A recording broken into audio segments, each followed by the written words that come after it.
क्षेत्र में विभिन्न संगठनों द्वारा कैंडल मार्च निकालकर हाथरस उत्तर प्रदेश की गैंगरेप पीड़िता वाल्मीकि समाज की मनीषा को श्रद्धांजलि अर्पित की गई तथा हत्यारों को फांसी की सजा देने की मांग की गई।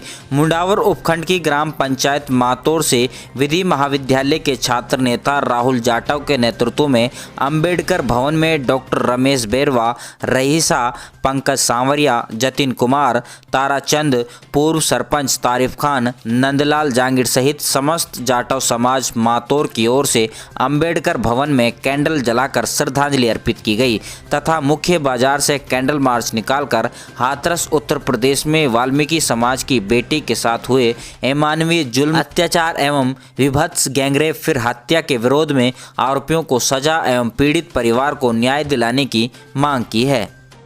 मैं डॉक्टर रमेश बैरवा, दलित शोषण मुक्ति मंच का प्रांतीय सह संयोजक हूँ और शिक्षा बचाओ आंदोलन का प्रदेश संयोजक और बाबू शोभाराम राजकीय कला महाविद्यालय में राजनीति विज्ञान का विभाग अध्यक्ष और सामाजिक कार्यकर्ता हूँ। आज हम लोग आमंत्रित किए हैं मातौर गांव के निवासियों ने, विशेषकर जो हमारे स्टूडेंट हैं राहुल जाटव और उनके साथियों ने, और ये खुशी की बात है। खुशी की बात तो क्या है कि एक ऐसे मौके पर हम आए हैं जब पूरे देश को कलंकित करने वाली एक घटना, हाथरस की घटना और उसके बाद में बलरामपुर की जो घटना हुई है, गैंग रेप की, सामूहिक गैंग बलात्कार की घटना, जिसमें एक 19 वर्षीय युवती को एक खेत में बहुत दुष्कर्म किया गया है और उसकी मौत हो गई है बेरहमी से। और सबसे बुरी बात यह है, ऐसी घटनाएं हो रही है, हम जानते हैं, बढ़ भी रही है ऐसी घटनाएं, लेकिन जब हाथरस के इस गैंग रेप की घटना का पूरा आप टाइमलाइन देखते हैं, उसको समझते हैं, तो वाकई में न केवल ये यूपी सरकार के लिए, न केवल पूरे देश के लिए, बल्कि IAS IPS जैसे जो बड़े होनहार, इंटेलिजेंट, मेरिटोरियस हम मानते हैं, उनको भी ये दागदार बना दे रही है घटना। देखिए, मैं यही कह रहा हूँ कि मान लीजिए कुछ लोगों ने आक्रोश में, आवेश में आकर के अनजाने में ऐसी घटना कर भी दी है, कुछ स्थानीय कारण ऐसे भी हो सकते हैं, लेकिन जो अफसरान है, जिला कलेक्टर है, जो पुलिस अधीक्षक है, पुलिस के आला अधिकारी और सबसे बढ़ कर के यूपी का मुख्यमंत्री है, उनका रवैया क्या है, उनकी प्रतिक्रिया है, ये सबसे बुरा दुख देने वाली प्रतिक्रिया है। आप देखिए, कलेक्टर, SP वहाँ पे उन बलात्कारियों को, उन दरिंदों को बचाने के लिए बहुत निचले स्तर पर जा चुके। हम देखते हैं कि हिंदू धर्म के तहत ही रात में दफनाना, रात में दाग देना निषेध है, अधर्म है एक किस्म से। और कैसे उन्होंने जबरन इस मनीषा के घर वालों को मजबूर किया और उसको गैर कानूनी तरीके से, बेशर्मी से, पुलिस के आला अधिकारी, जिसमें DM तक वहाँ पे शामिल थे, उन्होंने उसको दफना दिया। ये सबसे बड़ी चिंता की बात है। बलरामपुर के अंदर जो घटना हुई है, वो लोग बड़े समझदार थे और हो सकता है कि उसमें कोई पुलिस वाले भी हों। उन्होंने जो किया है सोची समझी साजिश से किया है।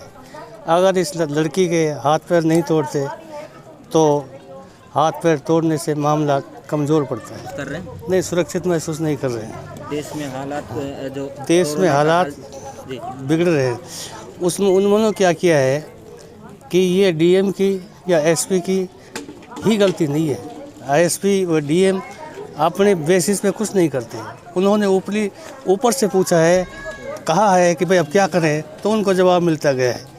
लेकिन सबसे बड़ी महत्वपूर्ण बात तो ये है कि वो लोग 325 या 323 या मर्डर का केस भी दर्ज करना चाहते थे, लेकिन बलात्कार का केस उनको मंजूर नहीं था। बलात्कार में ज़्यादा सज़ा होती है, इसलिए उन्होंने हाथ पैर तोड़ दिए और या मार दिया।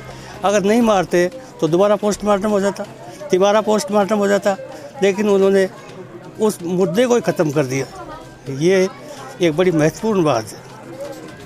मैं अखिल भारतीय जनवादी महिला समिति की प्रांतीय संयुक्त सचिव रईसा हूँ और आज यहाँ मातौर में ये जो हाथरस में घटना हो गई थी, गैंग रेप की घटना, और उस घटना के बाद में वो लड़की जो इतना ज़्यादा उसके साथ हिंसा हुई कि वो ख़त्म हो गई, तो उसके खिलाफ़ ये आक्रोश के रूप में यहाँ इकट्ठे हुए हैं और यहाँ हम अपनी बात कहने को इकट्ठे हुए हैं। मैं ये कहना चाहती हूँ, क्योंकि मैं महिला संगठन से हूँ, इसलिए मैं ये कहना चाहती हूँ कि महिलाओं के खिलाफ़ 2012 के निर्भया केस के बाद से लगातार बलात्कार की घटनाएँ पूरे देश में बढ़ती जा रही हैं और इसकी बहुत बड़ी वजह ये है कि जो बड़े बड़े मिनिस्टर, MP, MLAs हैं, उनके इस ढंग के बयान आते हैं कि उसने ऐसे कपड़े क्यों पहने थे, वो ऐसे टाइम में क्यों निकली। इस ऐसे बयानों से नौजवानों के हौसले बुलंद होते हैं और उनके दिमाग में ये बैठता है कि इस बलात्कार के लिए मैं जिम्मेदार नहीं हूँ, वो लड़की जिम्मेदार है या उसके कपड़े जिम्मेदार हैं।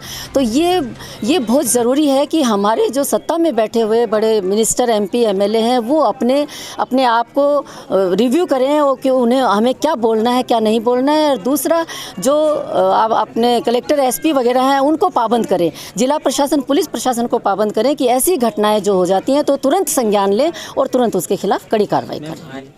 कानून व्यवस्था ढीली नहीं है, कानून व्यवस्था को ढीला किया गया है क्योंकि हमारे देश का कानून बहुत अच्छा कानून बना हुआ है, लेकिन दिक्कत हमारे यहाँ ये है कि राजनीतिक जो हस्तक्षेप बहुत ज़्यादा है, प्रशासन में, पुलिस प्रशासन में भी और जिला प्रशासन में भी राजनीतिक हस्तक्षेप बहुत ज़्यादा है और वो मानते भी हैं। इसलिए ये कितनी शर्म की बात है कि मनीषा वाल्मीकि को रात में 3 बजे बिना घरवालों की परमिशन के, बिना घरवालों की उपस्थिति के उनको जला दिया गया और वो उस कलेक्टर, SP को शर्म नहीं आई। उनकी बेटी के साथ ऐसा होता, रेप ना होता, अगर मौत भी हो जाए और उनकी प्रेजेंस के बिना उसके साथ ऐसा किया जाए तो क्या हो। तो वो राजनीतिक हस्तक्षेप को वो दरकिनार नहीं कर सकते, उनमें इतनी ताकत नहीं है, इतनी हिम्मत नहीं है कि उस राजनीतिक हस्तक्षेप को वो मना करें।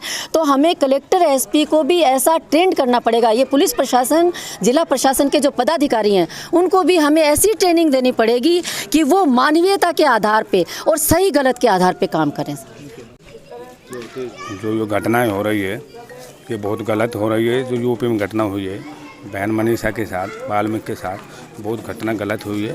ये जो घटनाएं बढ़ती जा रही है, ये जो घटनाओं को बढ़ती जा रही है, इस घटनाओं को कम करें, जो कि आने वाले टाइम में इतना समय ख़राब हो रहा है। सभी युवक को मैं कहना चाहता हूँ, एक जगह मिलकर इस घटनाओं के सब गलत हो रहा है जो काम हमारे हर जगह, जैसे हमारे हर जगह कांड बढ़ रहा है। दिल्ली के अंदर पहले भी गैंग रेप हुआ था, उसको भी फांसी नहीं हो। तो मैं मनीषा बहन को आत्मा को शांति देता हूँ और जो इस काम को गलत हुआ उसको फांसी हो, ज़्यादा से ज़्यादा फांसी हो।